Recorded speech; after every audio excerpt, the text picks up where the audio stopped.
हम हिंदी साहित्य के कुछ इम्पोर्टेंट क्या महत्वपूर्ण प्रश्नों को देखेंगे चारों कालों के।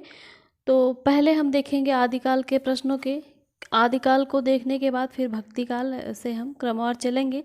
तो आइए हम आदिकाल के प्रश्नों को देखते हैं। उसके बाद फिर जितने दिन में आदिकाल खत्म होगा फिर हम भक्तिकाल देखेंगे।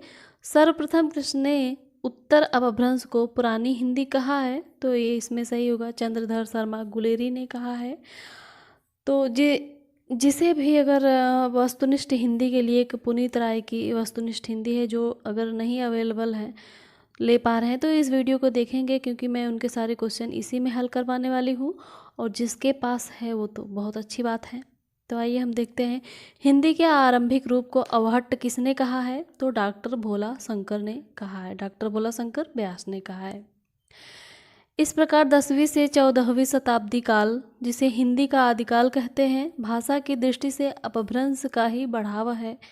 ये कथन किसका है? किसने ये कथन कहा है?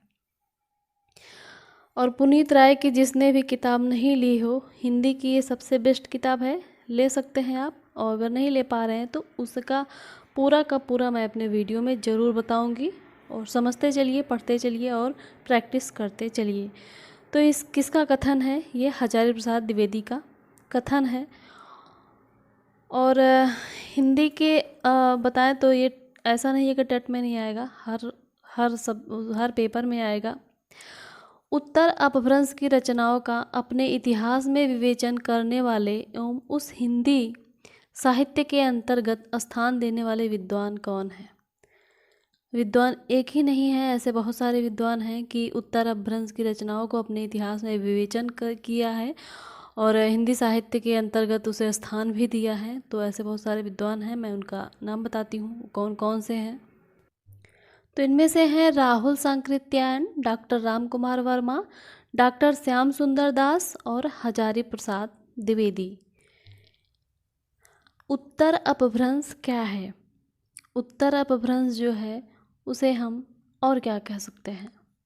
तो आरंभिक हिंदी जो है, आरंभिक हिंदी हमारी जो है वही है उत्तर अपभ्रंश। आइए अब हम आगे देखते हैं कि शिव सिंह सेंगर ने हिंदी का प्रथम कवि किसे माना है। शिव सिंह सेंगर ने लिखा शिव सिंह सरोज। और शिव सिंह सरोज हिंदी साहित्य का इतिहास में इन्होंने पुष्य या पुंड को, जो 7वीं शताब्दी के हैं, इन्हें ही हिंदी का प्रथम कवि माना है। अब देखते हैं राहुल सांकृत्यायन ने हिंदी का प्रथम कवि किसे माना है। राहुल सांकृत्यायन ने हिंदी का प्रथम कवि माना है सरहपाद को। डॉक्टर गणपति चंद्र गुप्त ने हिंदी का प्रथम कवि किसे माना है? तो इन्होंने माना है शालिभद्र सूरी को। और डॉक्टर राम कुमार वर्मा ने हिंदी साहित्य का आरंभ कब से स्वीकार किया है?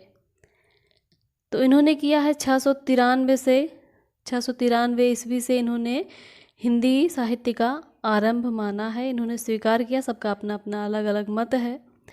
और डॉक्टर राम कुमार वर्मा ने हिंदी का प्रथम कवि किसे माना है? डॉक्टर राम कुमार वर्मा हिंदी का प्रथम कवि मानते हैं स्वयंभू को।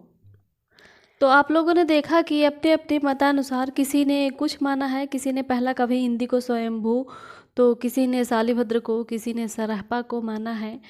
तो आपको बताएं, ऐसे आदिकाल के, भक्तिकाल के और रीतिकाल के नामकरण में भी विवाद है। मैं इसे भी आपको बताऊंगी, या तो हो सकता है मैंने बताया भी हो। तो ऐसे हिंदी साहित्य के या फिर हिंदी के ढेर सारे क्वेश्चन पाने के लिए मेरे चैनल को सब्सक्राइब जरूर कीजिएगा।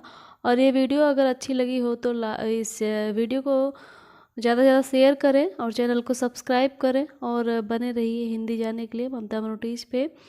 और चैनल के सब्सक्राइब करने के बाद बेल आइकन को भी टिक कीजिएगा, ताकि आपको मेरी वीडियो मिलती रहे और हिंदी के सारे क्वेश्चन आप भी पढ़ सकें।